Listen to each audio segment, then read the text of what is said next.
Calculate the force of gravitation between the earth and sun. Earth और sun के बीच में force of gravitation found करना है।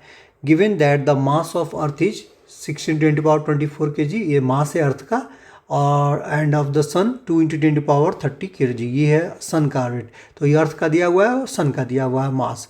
Average distance between them कितना है? 1.5 × 10⁻11 मीटर। देखिए डिस्टेंस भी दिया हुआ है, तो इसको मैं डायग्राम बना देता हूँ। ये है आपका सन और ये हो गया अर्थ। सन का मास लिख देता हूँ 2 × 10⁻30 किलोग्राम, और अर्थ का लिख देता हूँ 6 × 10⁻24 किलोग्राम। और बीच का जो डिस्टेंस है, बीच का डिस्टेंस हमेशा सेंटर टू सेंटर होता है। तो ये है, सपोज कि ये आर मान लेता हूँ, तो ये हो गया आपका 1.5 ×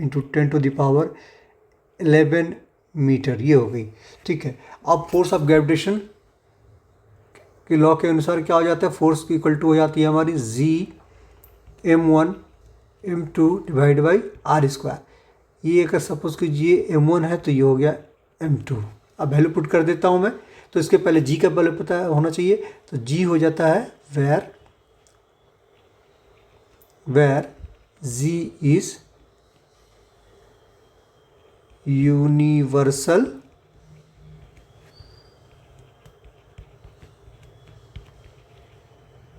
ग्रेविटेशन कांस्टेंट,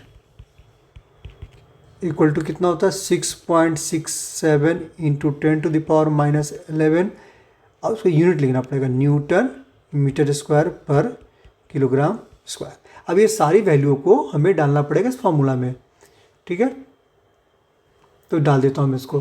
तो फोर्स इक्वल टू क्या हो जाती है? 6.67 × 10⁻11 newton metre square by kilogram square.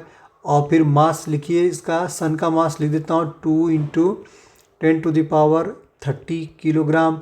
फिर अर्थ का मास लिखिए 6 × 10⁻24 किलोग्राम, और सबका डिवाइड कर दूंगा किसे? आर स्क्वायर से। आर कितना है?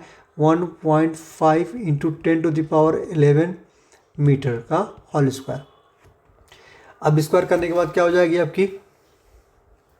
स्क्वायर हो जाएगा।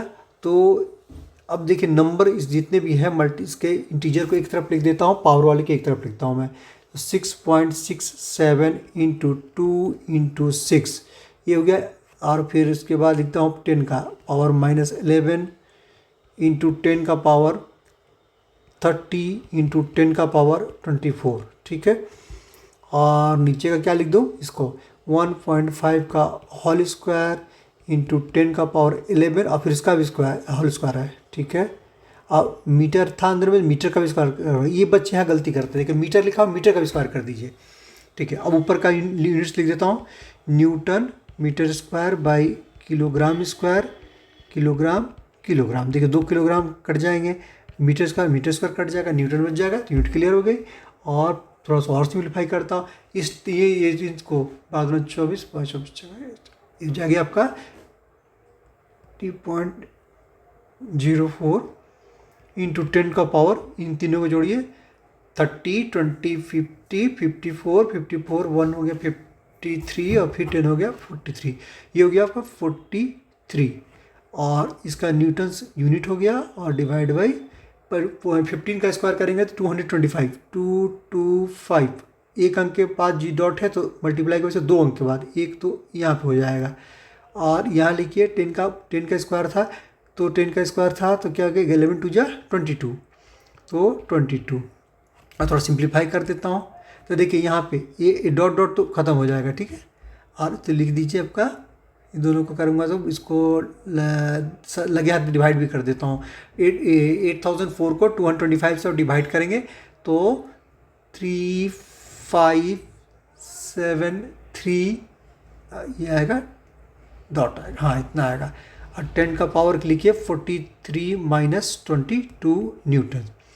ठीक, अब इसको आपने सिंप्लीफाई करना है तो क्या हो जाएगी? 35.75 × 10 का पावर सब्ट्रैक्ट कर देंगे तो हो जाएगा 21 न्यूटन।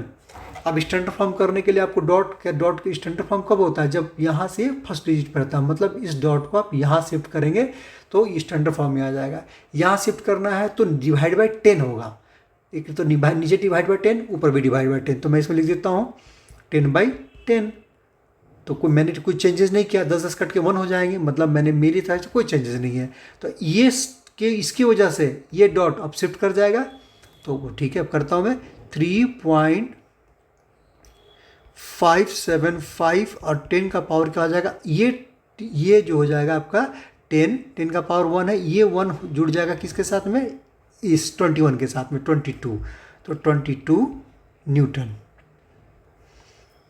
तो ये हो गया आपके आंसर। F इक्वल टू क्या हो जाएगा 3.575 इंटू 10⁻22 न्यूटन। इसको मैंने एक बॉक्स में बंद कर दिया, ठीक है।